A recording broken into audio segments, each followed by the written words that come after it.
நல்ல ஜெபத்தை எடுத்த தேவன் தாமே ஆசீர்வதிப்பாராக. இந்த அற்புதமான நேரத்திலே ஒரு மிக முக்கியமான சத்தியத்தை நாம் படிக்கும்படியாய் ஆண்டுடைய சமூகத்தில் கடந்து வந்திருக்கிறோம். தொடர்ச்சியாக இந்த முடிவு ஆராதனைகளை நாம் தானியேல் புத்தகத்தின் சத்தியங்களை படித்து கொண்டு வருகிறோம்.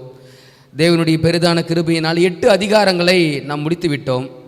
இந்த வாரமும் அந்த 8வது அதிகாரத்தில் உள்ள சில மிக முக்கியமான சத்தியங்களை படிக்க வேண்டும் என்று தான் ஆயத்தப்பட்டு கொண்டிருந்தேன். ஆனாலும் என்னுடைய சுகவீனத்தின் நிமித்தமாக த்ரோட் ரொம்ப பெயினாக இருந்ததுனால என்னால் அந்த தரிசனங்களை எடுத்து பேசுவதற்கான சூழல் இல்லாதபடியினால ஒரு சிறு சத்தியத்தை இந்த நல்ல நேரத்தில் நான் உங்களோடு பகிர்ந்து கொள்ள வேண்டும் என்று நான் ஆசிக்கிறேன். தானியேல் புத்தகத்தில் இன்னும் 4 அதிகாரங்கள் தான் இருக்குது. அந்த 4 அதிகாரங்களை முடிச்சிட்டோம் அப்படின்னா தானியேல் புத்தகம் முடிஞ்சிடும். தானியேல் புத்தகத்தில் 2300 ராப்பகல் தீர்க்க தரிசனம் அப்படின்னு ஒரு பெரிய தீர்க்க தரிசனம் உண்டு. கால தீர்க்க தரிசனங்கள் அப்படின்னு சொல்லி ஒரு ஸ்டடீஸ் இருக்குது. அது இப்போ கிடையாது. ஒருவேளை பின்வரும் நாட்களில் நாம் அதை புரிந்து கொள்ள வேண்டும். அது நமக்கு தேவைப்படுகிற பட்சத்தில் அந்த கால தீர்க்க தரிசனங்களை படிக்கும் பொழுது 2300 ராப்பகல் தீர்க்க தரிசனுடைய கால தரிசனத்தையும் நாம் தெளிவாய் புரிந்து கொள்ள முடியும். இந்த நாளிலும் ஆதியாகமம் 37வது அதிகாரம், ஆதியாகமம் 37வது அதிகாரம். இந்த 37வது அதிகாரத்தில் ஒரு மிக முக்கியமான சம்பவம் இருக்கிறது. இந்த சம்பவத்தை நீங்களும் அநேக முறை படித்திருக்க முடியும், அநேக சத்தியங்கள் இதிலிருந்து கேட்டிருக்க முடியும். நானும் சமீப காலமாக இந்த ஆதியாகமம் புத்தகத்தில் இந்த சம்பவங்களை நான் வாசித்து கொண்டிருக்கும் பொழுது ஒரு மிக முக்கியமான ஒரு பாடம் ஆண்டவர் மூலமாக எனக்கு கொடுக்கப்பட்டது. அந்த பாடத்தை உங்கள் மத்தியிலே நான் கொண்டு வர வேண்டும் என்று ஆசித்து இந்த நல்ல தருணத்திலே உங்கள் முதாக வந்து நிற்கிறேன். ஆதியாகமம் 37வது அதிகாரம் வசனம் 1 வாசிக்கிறேன். பாருங்களேன், என்ன வார்த்தை வருது. யாக்கோபு தன் தகப்பன் தங்கியிருந்த கானான் தேசத்திலே குடியிருந்தான். யாக்கோபுடைய சந்ததியின் வரலாறு. யோசேப்பு 17 வயதிலே தன் சகோதரனுடைய ஆடுகளை மேய்த்து கொண்டிருந்தான். அந்த இளைஞன் பில்காள் சில்பாள் என்னும் தன் தகப்பனுடைய மறுமணியாட்டிகளின் குமாரோடே இருந்து அவர்களுடைய துன்மார்க்கத்தை தன் தகப்பனுக்கு சொல்லி வருவான். யாருங்க சொல்லி வர்றது? யோசேப்பு. எத்தனை வயசுல? 17 வயசுல. 17 வயசு வரும்பொழுதெல்லாம் யோசேப்பு என்ன செய்கிறார் அப்படின்னா, அவர்கள் சகோதரர்கள் செய்து வருகிற அந்த துன்மார்க்கமான காரியத்தை தன் தகப்பன் கிட்ட சொல்லி வருவதை அவர் வழக்கமாக வைத்து கொண்டிருக்கிறாரு. இப்போ அதை தொடர்ந்து வாசிக்கிறோம் பாருங்களேன். 3வது வாக்கியம். இஸ்ரவேலின் முதிர் வயதிலே யோசேப்பு தனக்கு பிறந்ததினால் இஸ்ரவேல் தன் குமாரர் எல்லோரிலும் அவனை அதிகமாய் நேசித்து அவனுக்கு பல வருணமான அங்கியை செய்வித்தான். அவனுடைய சகோதரர் எல்லாரிலும் அவனை தங்கள் தகப்பன் அதிகமாய் நேசிக்கிறதை அவன் சகோதரர் கண்டபோது அவனோடு பட்சமாய் பேசாமல் அவனை பகைத்தார்கள். இந்த சம்பவத்தை வாசித்து கொண்டிருந்தேன். இங்க ஒரு கேள்வியோடு கூட இந்த சத்தியத்தை துவங்கினால் நலமா இருக்குன்னு நினைக்கிறேன். யாக்கோபு தன் குமாரனாகிய யோசேப்புக்கு பல வருணமான ஒரு அங்கியை செய்வித்து அதை என்ன பண்றாருங்க? உடுத்துறார். கேள்வி, யோசேப்புக்கு தன் தகப்பன் ஏன் இந்த பல வருணமான அங்கியை, எத்தனையோ பிள்ளைகள் இருந்தாலும் ஏன் யோசேப்புக்கு மாத்திரம் இந்த பல வருண அங்கியை கொடுத்தாரு? என்ன காரணமா இருக்குன்னு நினைக்கிறீங்க? என்னக்கா சொல்றீங்க? அவருக்கு ஓகே, அக்கா சொல்றாங்க யோசேப்பை யாக்கோபு அதிகமாக நேசித்தாரு. நேசித்தபடினால எதை கொடுத்துருக்கிறாரு? பல வர்ண அங்கேயே கொடுத்துருக்கிறாரு. அக்காவுடைய கருத்து. ரொம்ப நன்றிங்கக்கா. மற்றவங்க என்னங்க நினைக்கிறீங்க? ஓகே, சரி. அவர்களுடைய மற்ற பிள்ளைகள் துன்மார்க்கமாய் நடந்திருந்தாங்க. யோசேப்பு அந்த துன்மார்க்கமான காரியங்களுக்குள்ளாக போகல. அவர் எப்படி இருந்திருக்கிறார் அப்படின்னா, ஒரு பரிசுத்தமான ஒரு வாழ்க்கை அவர் என்ன பண்ணியிருக்கிறாரு? வாழ்ந்திருக்கிறார். அதனால அவருக்கு பல வருணமான அங்கி கொடுக்கப்பட்டது அப்படின்னு சொல்லி மேகலாக்கா அவங்களுடைய கருத்தை சொல்றாங்க. மற்றவங்க யாராவது கருத்து சொல்ல ஆசைப்படுறீங்களா? இதுல என்ன காரணமா இருக்குன்னு நினைக்கிறீங்க? ஓகே, அவங்க சொல்றாங்க பாருங்க. அம்மா, அவருக்கு பிரியமான மனைவிக்கு பிறந்த பிள்ளை என்பதனால யோசேப்புக்கு பல வர்ண அங்கியை யாக்கோபு கொடுத்தார் என்று சொல்லி பார்க்கிறோம். இதுவும் ஒரு காரணமா அப்படின்னா ஒருவேளை நம்ம யோசிக்கும் பொழுது கண்டிப்பாக அதுக்கான ஒரு காரணமாகவும் இருக்கலாம். வேற ஏதாவது கருத்துக்கள்? ஒரு மிக முக்கியமான பாடம் இருக்கிறது. உங்க மனதில் இந்த சம்பவம் எவ்வாறாக பதிந்திருக்கிறது என்பதை நான் புரிஞ்சுக்கிறதுக்காக தான் கேள்விகள், வேற மற்றொன்று காரியங்கள் கிடையாதுங்க. ஓகே, அவர் ரொம்ப முதிர் வயதில் இருக்கும் பொழுது இந்த யோசேப்பு பிறந்தபடியினால அவருக்கு இந்த பலவர்ண அங்கியை கொடுத்திருக்கிறார்கள் என்று சொல்லி கில்டாக்கா சொல்றாங்க. சந்தோஷங்க, உங்களுடைய கருத்துக்கு நன்றி. மற்ற காரியங்களை ஏதாவது யோசிக்கிறீங்களா நீங்க? வேற ஏதாவது ரீசன் இருக்குமா? வேற ஏதாவது ரீசன்? ஓகே, கீழ்ப்படிதல் உள்ள பிள்ளைகளாக இருந்ததுனால கொடுத்திருக்கிறார். ஸோ வசனத்தை நம்ம வாசிக்கும் பொழுதும் என்ன கருத்து வருது என்பதை ஒரு கணம் நிறுத்தி வாசிக்கலாங்களா? எப்படி யோசேப்புக்கு இந்த பலவர்ண அங்கி, யோசித்து பாருங்க, யாக்கோபுக்கு எத்தனை பிள்ளைங்க? 12 பிள்ளைங்க. 12 பிள்ளைகள்ல பலவர்ண அங்கியை பெற்றுக்கொண்ட ஒரு நபர் யார் அப்படின்னா யோசேப்பு தான் அப்படின்னு சொல்லி பார்க்கிறோம். அப்படி இந்த பலவர்ண அங்கியை பெற்றுக்கொள்வதற்கு யோசேப்பு எதில் அவர் தகுதி உள்ளவராக இருந்தார் என்பதை நம்ம ஒரு கணம் யோசிக்க வேண்டியதாக தான் இருக்குது. அதில் நமக்கான பாடம் என்ன என்பதை நாம் சற்று சிந்திக்க போகிறோம். அந்த 37வது அதிகாரம் வசனம் 2 நான் மீண்டும் வாசிக்கிறேன், கொஞ்சம் கவனத்தோடு கவனிங்க. யாக்கோபுடைய சந்ததியின் வரலாறு. யோசேப்பு 17 வயதிலே தன் சகோதரனுடைய ஆடுகளை மேய்த்து கொண்டிருந்தான். அந்த இளைஞன் பில்கால் சில்பால் எனும் தன் தகப்பனுடைய மறுமனையாட்டிகளின் குமாரோடு கூட இருந்து அவருடைய துன்மார்க்கத்தை தன் தகப்பனுக்கு சொல்லி வருவான். இஸ்ரவேலின் முதிர் வயதிலே யோசேப்பு தனக்கு பிறந்ததினால் இஸ்ரவேல் தன் குமாரர் எல்லாரிலும் அவனை அதிகமாய் நேசித்து அவனுக்கு பலவர்ணமான அங்கியை செய்வித்தான். நீங்க எல்லாருமே சொன்ன கருத்துக்கள் வேத வசனத்தின் அடிப்படையில் ஒருவேளை அவருக்கு ரொம்ப நேசமான பிள்ளையோ? ஆமா, நேசமான பிள்ளை தான். ஒருவேளை முதிர் வயதில் பிறந்ததுனால அவருக்கு ஸ்பெஷலாக ஏதாவது கொடுக்குறாரோ? ஆமா, முதிர் வயதில் பிறந்த பிள்ளை தான், அதில் எந்த மாற்று கருத்தும் இல்லை. ஆனால் 12 பிள்ளைகளில் 11 பிள்ளைகளை தள்ளி இந்த ஒரு குமாரனுக்கு இந்த அங்கியை கொடுத்ததுல ஏதாவது ஆவிக்குரிய அர்த்தம் இருக்குமா அப்படின்னா ஒரு பெரிய அர்த்தம் இருக்குதுங்க, பெரிய அர்த்தம் உண்டு. இந்த பலவர்ணமான அங்கி யார் போடுவாங்க தெரியுங்களா? இதுக்கு முன்னாடி ஏதாவது நீங்கள் புகைப்படங்களிலோ இல்லை இந்த சத்தியங்களை கேட்டது உண்டுங்களா? பலவர்ணமான அங்கி யார் போடுவாங்க? கேள்விப்பட்டது உண்டுங்களா? ஒரு பிக்சர் பார்க்கலாங்களா தம்பி? அந்த பிக்சர் போடுங்களேன். இந்த பலவர்ணமான அங்கி எங்கே வருகிறது என்பதை ஒரு வேத வாக்கியம் நமக்கு சொல்லிக் கொடுக்குது பாருங்களேன். எங்கே வருது? சரி, எங்கெங்க இருக்குது? ஆசாரியன். ஆசாரியன் அவருடைய உடையை நீங்க பார்ப்பீங்க அப்படின்னா பின்புறமாக இருந்தாலும் முன்புறமாக இருந்தாலும் அவருடைய அங்கி எப்படிப்பட்ட அங்கியா இருக்கும் அப்படின்னா பலவர்ணமான அங்கி. யோசேப்பு தன்னுடைய குமாரனுக்கு பலவர்ண அங்கிய சாதாரணமாலாம் கொடுக்கலங்க. ஏதோ முதிர் வயதில் பிறந்த பிள்ளை, தனக்கு பிடிச்ச மனைவியின் பிள்ளை, எல்லாம் ஒரு காரணங்களா இருந்தாலும் யோசேப்பு ஒரு காரியத்தில் ரொம்ப தீர்க்கமுள்ளவனா இருக்கிறான். இந்த யாக்கோபு பிள்ளைகள் எல்லாரையும் அழைச்சி, பிள்ளைகளை நீங்க கூடி வாங்க, கடைசி நாட்களில் நடப்பதை நான் உங்களுக்கு சொல்லுவேன் அப்படின்னு சொல்லி பின் நாட்களில் நடைபெற போகிற எல்லா காரியங்களையும் தீர்க்க தரிசனமாக தன் பிள்ளைகளுக்கு யார் சொன்னது? யாக்கோபு சொன்னார்.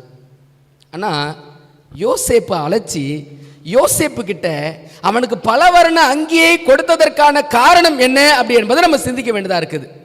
எப்பொழுதுமே பாருங்களேன், ஒரு தகப்பன் ஒரு குடும்பத்தில் தகப்பன் தான் அந்த குடும்பத்துக்கான ஆசாரியன். சரிங்க, இப்ப தகப்பனுக்கு பிறகாக அந்த பொறுப்பு யார்கிட்ட வரும்? யார்கிட்டங்க வரும்? தைரியமா சொல்லுங்க. ஒண்ணும் இல்லை, மூத்த மகன், வீட்டில் தலைப்பிள்ளை அப்படின்னு சொல்லுவாங்க பாருங்க, முதல் பிறந்தவர். அந்த தகப்பனுடைய பொறுப்பு யார்கிட்ட வரும் அப்படின்னா மூத்த பிள்ளை கிட்ட தான் வரும். வேதாகமத்தில் சில நபர்கள் நான் சொல்றேன், நீங்க யோசித்து பாருங்க. ஆண்டவர் அந்த சூஸ் பண்ண சில விஷயங்களை நான் படிச்சேன், பார்த்தேன், ரொம்ப ஆச்சரியமா இருந்துச்சு. மூத்த குமாரன் இருக்கும் பொழுது தேவன் இளைய குமாரனை அங்கங்க சூஸ் பண்ணிக்கிட்டே இருப்பார். ஒரு 6 காரியம் சொல்றேன் பாருங்களேன். ஏசா யாக்கோபு, வேதாகமத்தில் படிக்கிறோம் ஏசா தான் மூத்தவர் அப்படின்னு. ஆனா இன்னும் ஆராய்ச்சி படிச்சோம் அப்படின்னா யார் பெரியவர் என்பதை நம்ம பார்க்க முடியும். ஏசா இருக்கும் பொழுது ஆண்டவர் ஆசீர்வாதத்தை யார் கொடுக்கிறாரு? யாக்கோபு கொடுக்கிறார். அதே போல மற்றொரு நபரும் வேதாகமத்தில் இருக்கிறாங்க. யார் அப்படின்னா இங்க யாக்கோபுக்கு 12 பிள்ளைங்க, மூத்த குமாரன் பேர் என்னங்க? ரூபன். ஆனா ஆசீர்வாதம் யாருக்கு போகுது? யோசேப்பு. இன்னொரு உதாரணத்தையும் சொல்றேன். யோசேப்புக்கு 2 பிள்ளைங்க, பேர் என்னங்க? மனாசே, எப்ராயிம். ஆனா ஆசீர்வாதம் யாருக்கு போச்சு? மனாசே தான் மூத்தவன், ஆனா யாருக்கு போச்சு? எப்ராயிமுக்கு போச்சு. ஆண்டவர் சொல்றாரு, எப்ராயிமே நான் உன்னை எப்படி கைவிடுவேன். இன்னும் அதுல நிறைய அர்த்தங்கள் உண்டு. இன்னும் சில காரியங்கள் இருக்குது பாருங்களேன். தாவீதினுடைய பிள்ளைகளுடைய வம்ச வரலாறு எடுத்து பாருங்களேன். தாவீதினுடைய பிள்ளைகள்ல மூத்தவன் எலியாப் இருக்கும் பொழுது ஆண்டவர் யாரை தேர்ந்தெடுக்கிறாரு? இளைய மகனாகி தாவீதை தேர்ந்தெடுக்கிறார். இன்னும் அநேக காரியங்கள் நாம் பார்க்கும்பொழுது தாவீதினுடைய பிள்ளைகளை பார்க்கும்பொழுது அம்னோன் இருக்கிறான். அம்னோனுக்கு பதிலாக ஆண்டவர் யார் தேர்ந்தெடுக்கிறாரு? சாலமோனை தேர்ந்தெடுக்கிறார். நிறைய காரியங்களை படிச்சுக்கிட்டே போக முடியுங்க. மூத்தவன் இருக்க இளையவன் ஆண்டவர் என்ன பண்றாருன்னா சூஸ் பண்ணிக்கிட்டே இருக்கிறார். ஏன் இந்த சூசிங் அப்படின்னு சொல்லி நான் ஒரு கணம் வேதாகமத்தை ஆராய ஆரம்பித்தேன். இதற்காக அந்த வரலாறுகளை திருப்பி படிக்கும் பொழுது ஒரு காரியத்தை தெளிவாக புரிந்து கொள்ள முடிந்தது. தாவீதினுடைய தகப்பனுக்கு பிள்ளைகள் அநேகமாக இருந்தாலும் அங்கதான் சம்பவத்தில் ஆண்டவர் எப்படி சூஸ் பண்றாரு என்பதை நம்ம பார்க்க முடியும். எப்படி தேவன் சூஸ் பண்றாரு அப்படின்னா, மனிதனுடைய உருவத்தையோ அடையாளத்தையோ பார்த்து தேவன் அதிகமாய் சூஸ் பண்றதை காட்டிலும் ஆண்டவர் எதை தெரியுங்களா பார்ப்பாரு? உள்ளம், மனசு, அவனுடைய குணம், அவனுடைய குணாதிசயம். எங்கேயுமே இந்த சூஸ் பண்ற காரியங்கள் எல்லாத்தையும் நீங்க பார்த்துக்கிட்டே இருந்தீங்க அப்படின்னா இப்படிப்பட்ட விஷயங்களை பார்த்துக்கிட்டே இருக்க முடியும். இங்க யாக்கோபுக்கு 12 பிள்ளைங்க. 12 பிள்ளைகள்ல யாக்கோபு முதிர் வயதாயிட்டாரு. அவர் மரணமடைய போறாரு. மரணமடைய போகிற சூழ்நிலையில அந்த குடும்பத்திற்கான ஆசாரிய பொறுப்பை பார்த்தோம் அப்படின்னா ரூபன் தான் தாங்கி இருக்கணும். ஆனால் அந்த ஆசீர்வாதம் எங்க போகுது? யோசேப்புக்கு போகிறது. பலவர்ண அங்கியை கொடுத்ததற்கான காரணம், பலவண்ண அங்கியை உடுத்ததற்கான நோக்கம் என்ன அப்படின்னா, நான் இதுவரைக்கும் குடும்பத்தை நடத்தி வந்தேன், ஆசாரியனா இருந்து நடத்தி வந்திருக்கிறேன், இனிமேட்டு அந்த குடும்ப பொறுப்பை யார் கையில் ஒப்படைக்கிறேன். அதை சில இடங்கள்ல அவர் உறுதிப்படுத்துகிறத நம்ம கொஞ்சம் வாசிக்கலாங்களா? ஆதியாகமம் 49வது அதிகாரம் 26வது வாக்கியத்தை பாருங்களேன். ஆதியாகமம் 49:26 சொல்லப்படுகிற அந்த ஆசீர்வாதம் என்னன்னு பாருங்க. உன் தகப்பனுடைய ஆசீர்வாதங்கள் என் பிதாக்களுடைய ஆசீர்வாதங்களுக்கு மேற்பட்டதா இருந்தது. நித்திய பர்வதங்களின் முடிவு மட்டும் எட்டுகின்றன. அவைகள் யோசேப்புடைய சிரசின் மேலும் தன் சகோதரரில் விசேஷித்தவனுடைய உச்சந்தலையின் மேலும் வருவதாக. யோசேப்ப பைபிள் என்னங்க சொல்லுது? தன் சகோதரரில் விசேஷித்தவன். இதே போல பாருங்களேன், உபாகமம் 33, உபாகமம் 33வது அதிகாரம் 16வது வாக்கியத்தை பாருங்க. அங்கேயும் ஒரு மிக முக்கியமான வார்த்தை பயன்படுத்துகிறத நம்மால் பார்க்க முடியும். கொஞ்சம் கவனிங்களேன். நாடும் அதன் நிறைவும் கொடுக்கும், அருமையான தானியங்களினாலும் ஆசீர்வதிக்கப்படுவதாக. முச்செடியில் எழுந்தருளவரின் தயை யோசேப்புடைய சிரசின் மேலும் தன் சகோதரரில் விசேஷித்தவனுடைய உச்சந்தலையின் மேலும் வருவதாக. கேள்வி, தன் சகோதரர்ல யோசேப்பு எதுலங்க விசேஷித்தவன்? எதுல விசேஷித்தவன்? எதுல தெரியுங்களா விசேஷித்தவன்? தகப்பன் இதுவரைக்கும் தலைமை தாங்கி வந்த அந்த ஆசாரிய பணியை இப்ப ஆண்டவர் யாருடைய கையில ஒப்படைக்கிறார்? யோசேப்பு, யாக்கோபு மூலமா யோசேப்புனுடைய கையில ஒப்படைக்கிறார். இப்ப அந்த குடும்பத்தை காப்பாற்றுகிற பொறுப்பை ஆண்டவர் யார் கையில கொடுத்தாரு? யோசேப்பு கையில கொடுத்தார். கேள்வி, யோசேப்பு அந்த பதவியை, அந்த பொறுப்பை, அந்த அந்த அந்த அந்த ஆசீர்வாதத்தை தன் வாழ்க்கையில அவர் பூர்த்தி செய்தாரா? என்னங்க நினைக்கிறீங்க? பூர்த்தி செய்தாரா? முதிர் வயதா இருக்கிறார் யாக்கோபு. முதிர் வயது, அவர் மரணம் அடைய போகிற நாட்கள் வெகுவாய் வந்துருச்சு. தன் சந்ததி காப்பாற்றப்பட வேண்டும். தன் சந்ததியை அவர் காப்பாற்றுவதற்காக இதுவரைக்கும் அவர் தன் பிள்ளைகளை தேவ பாதையில வழிநடத்தி வந்தார். இப்ப தேவ பாதையில வழிநடத்துவதற்கு அங்க யாக்கோபு யாரை தேர்ந்தெடுக்கிறார் அப்படின்னா யோசேப்பு தேர்ந்தெடுக்கிறார். ஒரு வசனத்தை வாசிக்கலாம் பாருங்களேன், முக்கியமான காரியம். ஆதியாகமம் 45வது அதிகாரம் 7வது வாக்கியத்தை பாருங்களேன். என்ன வார்த்தை வருது அப்படின்னு பாருங்க. யோசேப்பு எப்படிப்பட்ட காரியங்களை செய்தார்? விசேஷித்தவன், சகோதரர்கள் விசேஷித்தவனா எப்படி? வசனம் சொல்லுது, பூமியிலே உங்கள் வம்சம் ஒழியாமல் இருக்க உங்களை ஆதரிக்கிறதற்காகவும் பெரிய ரட்சிப்பினால் உங்களை உயிரோடு காப்பதற்காகவும் தேவன் என்னை உங்களுக்கு முன்னே அனுப்பினார். எங்க அனுப்பினாரு? எகிப்துக்கு. ஏன் யோசேப்பை ஆண்டவர் இவர்களுக்கு முன்பதாகவே எகிப்துக்கு அனுப்பினார் அப்படின்னா யோசேப்பின் மூலமாக அவனுடைய குடும்பம் காப்பாற்றப்பட வேண்டும். இந்த உலகத்தின் ரட்சிப்பினால் மாத்திரமல்ல, தேவ பாதையில் நடத்துவதும் யாருடைய கையில் ஒப்பு கொடுக்கப்பட்டிருந்தது அப்படின்னா இயேசு அப்படியுடைய கடைகள்ல அது ஒப்பு கொடுக்கப்பட்டிருந்தது. சரிங்க, 12 பிள்ளைங்க, யோசேப்பு விசேஷித்தவன். அதை தான் யாக்கோபு அவனுக்கு பலவர்ண அங்கியை கொடுத்து அந்த காரியத்தை வெளிப்படுத்தி காட்டுறாரு. ஒரு ஆசாரியனுடைய பணி என்ன அப்படி என்பதை ஒரு கண் நம்ம படிக்க போறோம். யோசேப்பு அந்த பணிகளை செய்தாரா என்பதை நம்ம வாசிக்கலாங்களா? உபாகமம் 17வது அதிகாரம். உபாகமம் 17வது அதிகாரம் வசனம் 9 to 11 வசனங்கள் வரைக்கும் நம்ம வாசிக்க போறோம். ஆசாரியனுடைய பணி என்ன பாருங்களேன். லேவியரான ஆசாரியத்திலும் அந்நாட்களில் இருக்கிற நியாயாதிபதியின் இடத்திலும் விசாரிக்க வேண்டும். நியாயம் இன்னதென்று அவர்கள் உனக்கு அறிவிப்பார்கள். கர்த்தர் தெரிந்து கொண்ட இடத்திலிருந்து அவர்கள் உனக்கு அறிவிக்கும் தீர்ப்புக்கு நீ இணங்கி அவர்கள் உனக்கு விதிக்கிறபடி செய்ய கவனமாயிருப்பாயாக. அடுத்த வார்த்தை கவனிங்க.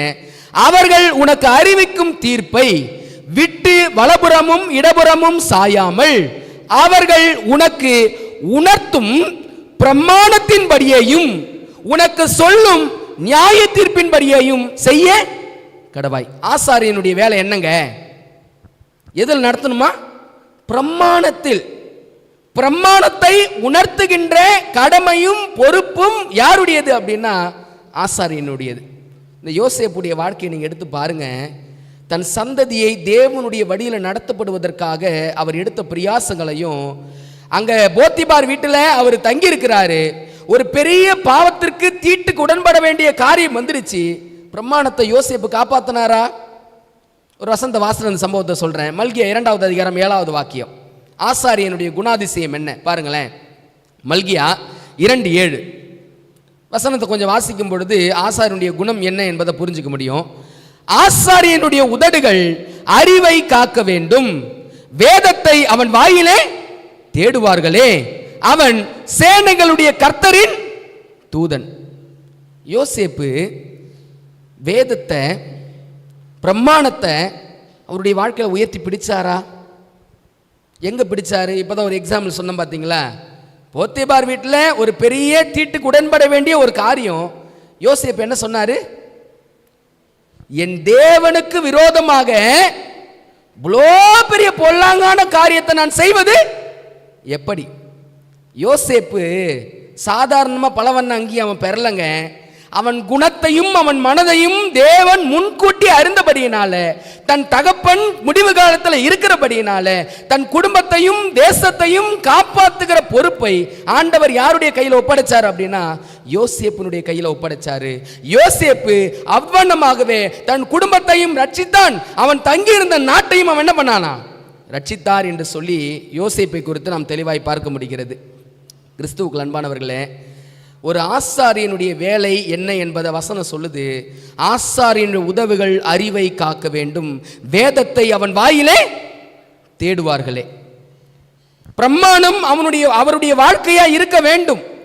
பிரமாணம் அவருடைய வாழ்க்கையா இருந்தாதான் மற்றவர்களுக்கு அந்த அறிவை என்ன பண்ண முடியும்? கொடுக்க முடியும். நமக்கு புரிகிற மாதிரி வார்த்தைக்கு வந்துடுறேன் நான். பிரமாணம் கற்பனை அப்படின்னு எல்லாமே ஒன்று தான் நமக்கு தெரியும். கற்பனையின் பொருள் என்னங்க? அன்பு. அப்போ ஒரு ஆசாரியன் எந்த குணமுடையவனா இருக்கணும்? அன்பு என்ற குணமுடையவனா இருக்கணும். யோசேப்பு அன்பு என்ற குணமுடையவரா இருந்தாரா? 2 எக்ஸாம்பிள் பார்க்கலாங்களா? தகப்பன் அனுப்புறாரு, உன் சகோதரர்கள்லாம் ஆடுகளை மேய்ச்சிக்கிட்டு இருக்கிறாங்க, நீ போய் அவர்களுக்கு இந்த உணவை கொடுத்து அவர்களை விசாரிச்சுட்டு வான்னு அனுப்புறாரு. போன இடத்துல என்னங்க சம்பவம் நடந்துச்சு? யோசேப்பை தன் சொந்த சகோதரர்கள் எங்கே போட்டாங்க? குழியில் போட்டாங்க. குழியில் போட்டது மாத்திரம் இல்லாமல் அவனை என்ன பண்ணிட்டாங்க? மற்றவர்கள் கையில் விற்றும் போட்டுட்டாங்க. யோசேப்பு சிறைச்சாலையின் அனுபவத்துக்குள்ளே இருந்தார், நெருக்கத்தின் மத்தியில் இருந்தார், பாடுகளை அனுபவித்தார், கஷ்டங்களை அனுபவித்தார். எந்த பாடுகளையும் கஷ்டங்களையும் அனுபவிக்கும் பொழுது அவர் ஒருபோதும் தேவனுடைய பிரமாணத்தை தன் வாழ்க்கையிலிருந்து விலக்கி போடவே இல்லை. அன்பு எப்படி வெளிப்பட்டுச்சு அப்படின்னா, தனக்கு துரோகம் இழைத்த, தனக்கு துன்பங்களை வரவழைத்த தன் சகோதரர்கள் தன்னை நாடி வந்திருக்கிறார்கள் என்ற சூழ்நிலை யோசேப்பு அறிந்த போது கூட என்ன செஞ்சாரு? என்னங்க செஞ்சாரு? அன்பை காட்டினாரா, அன்பை நீக்கிட்டாரா? இந்த யோசேப்புக்கு தேவன் யாக்கோபு மூலமாக சாதாரணமாக இந்த பலவர்ண அங்கேயே கொடுக்கல. பலவர்ண அங்கேயே கொடுத்தார்னா அந்த ஆசாரியனுடைய குணம் அவர்கள் வாழ்க்கையில் இருக்க வேண்டும் என்பதை தேவன் முன்கூட்டியே அறிந்து அந்த குணங்கள் முழுவதுமாக யோசேப்பின் வாழ்க்கையில் இருக்கிறது என்பதை ஆண்டவர் அறிந்தபடியினால தான் யோசேப்புக்கு எந்த அங்கேயே கொடுத்தாரு? பலவர்ண அங்கேயே கொடுத்தார். கிறிஸ்துவுக்கு அன்பானவர்களே, நான் இந்த சம்பவத்தை படித்து கொண்டிருக்கும்போது எனக்குள்ளாக வந்த கேள்விகளும் எனக்குள்ளாக எழும்பின சில காரியங்களும் உண்டு. யோசித்து பாருங்க, நம்மளுடைய குடும்பங்களுக்கு குடும்ப தலைவன் தான் யாருங்க? ஆசாரியன். ஒருவேளை தகப்பன் இல்லாத குடும்பமாக இருக்குது அப்படின்னா அந்த குடும்பத்திற்கு ஆசாரியனா யார் மாறணும்? தன் பிள்ளைகள் மாற வேண்டும். தகப்பன் இருக்கிறார் அப்படின்னா அந்த குடும்பத்துக்கு அவர் தான் ஆசாரியன். இப்போ ஒட்டுமொத்த குடும்பமும் அந்த குடும்ப தலைவனாகிய ஆசாரியன் கிட்ட எதை தேடுவாங்க? வேதத்தை தேடுவார்கள், அன்பை தேடுவார்கள். எங்களை வழி நடத்துகிற எங்க குடும்பத்தின் தலைவர், எங்களை வழி நடத்துகிற எங்க குடும்பத்தினுடைய தகப்பன், எங்களை வழி நடத்துகிற எங்களுடைய குடும்பத்தின் சகோதரன், அவன் குடும்பத்துக்கு தலைமை தாங்க வேண்டும் அப்படின்னா அவங்க கிட்ட எந்த இருக்கணுமா? வேதம் அவர்கள் வாழ்க்கையில் காணப்பட வேண்டும். அன்பு என்ற பிரமாணம் அவர்களுடைய வாழ்க்கையில் காணப்பட வேண்டும். ஒருவேளை அந்த பிரமாணம், அன்பு, கற்பனையின் பொருள் அன்பு ஒரு நபர் தலைவனாக இருக்கிற நபர்கிட்ட இல்லை அப்படின்னா அவர் குடும்பத்துக்கு ஆசாரியன் சொல்ல முடியுமா? முடியாதுங்க. அன்பானவர்களே, 12 பிள்ளைகள் யாக்கோபுக்கு இருந்தாலும் யோசேப்பு கிட்ட அந்த பொறுப்பை தேவன் ஒப்படைத்ததற்கான காரணம் யோசேப்புடைய குணத்தை தேவன் வெகுவாய் அறிந்திருந்தார். துன்பத்தின் மத்தியிலும் வேதனையின் மத்தியிலும் எப்பேற்பட்ட சூழ்நிலையாக வந்தாலும் சரி, தன் சகோதரர்களை இவன் விட்டுவிட மாட்டான். தன் சகோதரை இவன் ஜீவரட்சணையம் பண்ணுவான். தன் சகோதரர்கள் துரோகத்தை இழந்தாலும், தன் சகோதரி இவனுக்கு கஷ்டத்தை கொடுத்திருந்தாலும் ஒருபோதும் அவனை இவன் தள்ளிவிட மாட்டான் என்பதை பரலோகத்தின் தேவன் அறிந்தபடியினால தான் யாக்கோபின் மூலமாய் ஆசாரியத்தினுடைய பொறுப்பை யார்கிட்ட கொடுத்தாரு? யோசேப்பு கிட்ட கொடுத்தார். கிறிஸ்துவுக்குள் பிரியமானவர்களே, இன்னைக்கு பரலோகம் அப்படியே நம்ம பக்கம் பார்க்குது அப்படின்னா ஒவ்வொரு குடும்பத்துக்கும் தலைவர்களாக இருக்கிறோம், ஒவ்வொரு குடும்பத்தின் சகோதரர்களாக இருக்கிறோம் அப்படின்னா பரலோகம் யோசேப்பினிடத்தில் எந்த ஆசீர்வாதங்களை தேடியதோ, எந்த குணத்தை தேடியதோ அதே குணத்தை உங்கள் மத்தியிலும் என் மத்தியிலும் பரலோகம் தேடுமா தேடாதா? கண்டிப்பாக தேடுங்க, கண்டிப்பாக தேடும். அன்பானவர்களே, ஒரு குடும்பத்தின் ஆசாரியன் என்பவன் எப்படிப்பட்டவனா இருக்கணும் என்பதுதான் பைபிள் சொல்லுது. யோசேப்பினுடைய குணாதிசயம் ஒவ்வொரு நபர்களாகிய உங்களுடைய வாழ்க்கையிலும் என்னுடைய வாழ்க்கையிலும் அது பிரதானப்படுத்த வேண்டியதாக இருக்கிறது. தேவனுடைய பிரமாணம் அவருடைய வாயிலே காணப்படும் அப்படின்னா, வேதத்தை அவன் வாயிலே தேடுவார்கள் அப்படின்னா அவருடைய வாழ்க்கை பிரமாணமாகிய அன்பினால் நிறைந்திருக்க வேண்டும். இன்னைக்கு நம்முடைய வாழ்க்கை அப்படி இருக்குதா என்பதை ஆண்டவர் எனக்குள்ளாக ஏற்படுத்தின கேள்விங்க. நான் ஒரு குடும்பத்துக்கு ஆசாரியன் தலைவனாக இருக்கிறேன் அப்படின்னா ஒட்டுமொத்த குடும்பமும் என்கிட்ட எதை தேடும்? பிரமாணத்தை, வேதத்தை தேடுமா தேடாதா? தேடும். ஒருவேளை நான் அந்த பிரமாணத்தின் பொருளாகிய அன்பை, கற்பனையின் பொருளாகிய அன்பை உடையவனா இல்லாமல் இருக்கிறேன் அப்படின்னா ஆசாரியனா நான் அந்த குடும்பத்துக்கு இருக்கிறேனா அப்படின்னா இல்லைங்க. அன்பானவர்களே, ஒரே ஒரு காரியத்தை சொல்லிட்டு நான் முடிச்சிடுறேன். நீங்கள் சிந்திச்சு பாருங்கள். இன்றைக்கி உங்கள் குடும்பங்களை வழி நடத்துகிற ஆசாரியர்களாய் தேவன் உங்கள் குடும்பங்களில் ஒரு நபராக உங்களை வச்சிருக்கலாம். இந்த நீங்கள் இருக்கிற பகுதிகளில் ஏன்னா சகோதரர்களை காப்பாற்றுகிற பொறுப்பை ஆண்டவர் யோசேப்பிடம் பண்ணியிருக்கிறாரு, கொடுத்து வச்சிருந்தான். சகோதரர்களை காப்பாற்றுகிற காரியத்தை யோசேப்பு செஞ்சார். நம்ம குடும்பத்தில் பிறந்தவர்கள் மாத்திரம்தான் சகோதரர்கள் அல்ல. இன்னைக்கு இந்த உலகத்தில் வாழ்கிற எல்லோருமே சகோதரன் சகோதரிகள் தான். அவர்களை எல்லாம் சத்திய பாதையில் நடத்த வேண்டிய கடமையும் பொறுப்பையும் ஆண்டவர் யார் கையில் கொடுத்து வச்சுக்கிறார் தெரியுங்களா? ஒரு வசந்த வாசிக்கலாங்களா? பேதுரு சொல்றாரு, நாம் யார் என்பதை பேதுரு அவ்வளோ அற்புதமாக நமக்கு அவர் சொல்லிக் கொடுக்கறத பார்க்க முடியுது. பேதுரு அப்போஸ்தலன் அவருடைய வாழ்க்கையில் அவர் சொல்லப்படுகிற காரியங்களை கொஞ்சம் வாசிப்போம். 1 பேதுரு 2வது அதிகாரம் 9வது வாக்கியத்தை யாராவது கொஞ்சம் சத்தமாக வாசிங்களேன். நீங்களோ உங்களை அந்தகாரத்தில் நின்று தம்முடைய ஆச்சரியமான ஒளியினிடத்திற்கு வரவழைத்தவருடைய புண்ணியங்களை அறிவிக்கும்படிக்கு தெரிந்து கொள்ளப்பட்ட சந்ததியாயும் ராஜரீகமான ஆசாரிய கூட்டமாயும். யாருங்க இந்த ஆசாரிய கூட்டம்? யாரை சொல்லுது பைபிள் ஆசாரிய கூட்டம்னு? நம்மளை தானே சொல்லுது. அப்போ பரலோகமும் ஆண்டவர் நம்மளை எப்படி பார்க்குறாரு? ஆசாரியன்டா நீ. அப்போ நான் ஆசாரியன் அப்படின்னா என் குடும்பமும் என்னை சுற்றி உள்ள மக்களும் என்கிட்ட எதை தேடுவாங்க? வேதத்தை தேடுவார்கள், அன்பை தேடுவார்கள், பிரமாணத்தை தேடுவார்கள். ஏன்னா என்னதான் ஆசாரியனா தேவன் அழைச்சிருக்கிறார் அப்படின்னா அப்ப என்னை சுற்றி உள்ள எல்லோரும் என் மத்தியில தேடுகிற காரியம் வேதத்தை அவன் வாயில தேடுவார்கள் என்று சொல்லி மல்கியா 2:7 வாசிக்கிறோம். இன்னைக்கு வேதத்தை தேடுகிற வாழ்க்கை முறை என் வாழ்க்கை முறையா இருக்குதா என்பதை நான் தனிப்பட்ட விதத்தில் சிந்திக்கிறேங்க. கிறிஸ்துவுக்குள் அன்பானவர்களே, யோசேப்பை ஆண்டவர் முன்குறித்து பலவர்ண அங்கியை கொடுத்தாரு. நீதாம்பா குடும்பத்துக்கு ஆசாரியன்னு சொன்னார். அந்த பணியை யோசேப்பு நேர்த்தியாக நிறைவேற்றி தன் குடும்பத்தை ஜீவரட்சணையும் பண்ணி தன் சகோதரர்களால் துன்பத்தையும் வேதனையும் அவர் அடைந்திருந்த போதிலும் கூட விடாமல் தன் சகோதரர்களையும் தேவ பாதையில் நடத்தி அந்த சந்ததி வழியாக தான் யார் வந்து இந்த பூமியில் பிறந்தது? கிறிஸ்து. ஒருவேளை யோசேப்பு தேவ பாதையில் நடக்காத ஒரு மனுஷனாக இருந்திருந்தான் அப்படின்னா என்ன நடந்திருக்கும்? சிந்திச்சு பாருங்களேன், சிந்திச்சு யோசித்து பாருங்களேன். அன்பானவர்களே, பரலோகம் இந்த பூமியில் உங்களையும் என்னையும் ஆசாரியனா கொண்டு வந்து நிறுத்திருக்குதுங்க. பரலோகம் நம்மளை ஆசாரியான நிறுத்திருக்குது அப்படின்னா உங்கள் மத்தியிலும் என் மத்தியிலும் பரலோகம் எதை தேடும்? வேதத்தை தேடும், அன்பை தேடும்.